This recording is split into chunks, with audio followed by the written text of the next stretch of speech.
Drugs માફિયાઓ પર સુરત ગ્રામ્ય પોલીસની શાર્પ સ્ટ્રાઇક. યુવાધનને બરબાદ કરતા નશાના કારોબાર સામે સુરત ગ્રામ્ય પોલીસ સંપૂર્ણપણે એક્શન મોડમાં આવી ગઈ છે. જિલ્લામાં ડ્રગ્સના દૂષણને જડમૂળથી નાબૂદ કરવા માટે સુરત ગ્રામ્ય પોલીસ દ્વારા એક ખાસ મેગા ઓપરેશન હાથ ધરવામાં આવ્યું હતું. ઝીરો ટોલરન્સની નીતિ સાથે પોલીસે ડ્રગ્સ નેટવર્કની કમર તોડવા માટે એક સાથે અનેક વિસ્તારોમાં દરોડા પાડીને મોટી સફળતા મેળવી છે. મળતી માહિતી મુજબ સુરત ગ્રામ્ય પોલીસ દ્વારા ડ્રગ્સ માફિયાઓ અને પેડલર્સને દબોચી લેવા માટે એક ચોક્કસ વ્યૂહરચના ઘડવામાં આવી હતી. એએસપી અસિસ્ટન્ટ સુપરિન્ટેન્ડન્ટ ઓફ પોલીસના સીધા સુપરવાઇઝન હેઠળ અલગ અલગ 7 સ્પેશિયલ ટીમોની રચના કરવામાં આવી હતી. આ ટીમોએ ગુપ્તતા જાળવીને ડ્રગ્સના શંકાસ્પદ ઠેકાણાઓ પર એકસાથે શાર્પ સ્ટ્રાઇક એટલે કે આકસ્મિક સર્ચ ઓપરેશન હાથ ધર્યું હતું. પોલીસની આ આક્રમક કાર્યવાહીથી ડ્રગ્સના કાળા કારોબાર સાથે જોડાયેલા તત્વોમાં ફફડાટ વ્યાપી ગયો છે. પોલીસની આ કડક ઝુંબેશ દરમિયાન ડ્રગ્સની બદીને નાબૂદ કરવા માટે જિલ્લા પોલીસ સતત સક્રિય છે.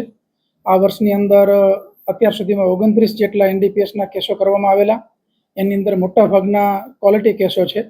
એમાં લાસ્ટ કેસ જે કરવામાં આવેલો એ આશરે 1,60,00,000નો મુદ્દામાલ હતો.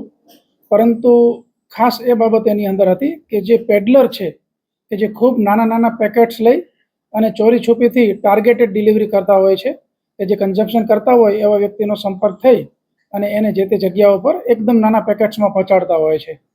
એટલે અમારા આઈજીપી સાહેબના માર્ગદર્શન હેઠળ ગઈકાલે અમે એલસીબી એસઓજી અને અન્ય 7 જેટલી ટીમો બનાવેલી અને બાતમીદારોના માધ્યમથી અને અન્ય રીતે જે આ પેડલરો છે એ પેડલરો પર સ્ટ્રાઇક કરવામાં આવેલી અને પેડલરો પર સ્ટ્રાઇક કરી એમાં અમે સારી એવી સફળતા મેળવી છે.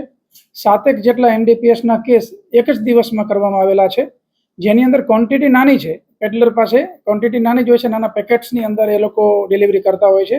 પરંતુ જે નો ડ્રગ્સનું કેમ્પેન છે એ ચરિતાર્થ કરવા માટે અને ડ્રગ્સનું જે નેટવર્ક છે એ સંપૂર્ણપણે તોડવા માટે અગાઉ મોટા કેસ કરેલા છે. એ જ રીતે આ જે પેડલર છે એને અમે ટાર્ગેટ કરી અને કેસ કરી રહ્યા છીએ અને 9 જેટલા પેડલર પકડવામાં આવેલા છે. 7 જેટલા એનડીપીએસ એક્ટ મુજબના કેસ કરવામાં આવેલા છે.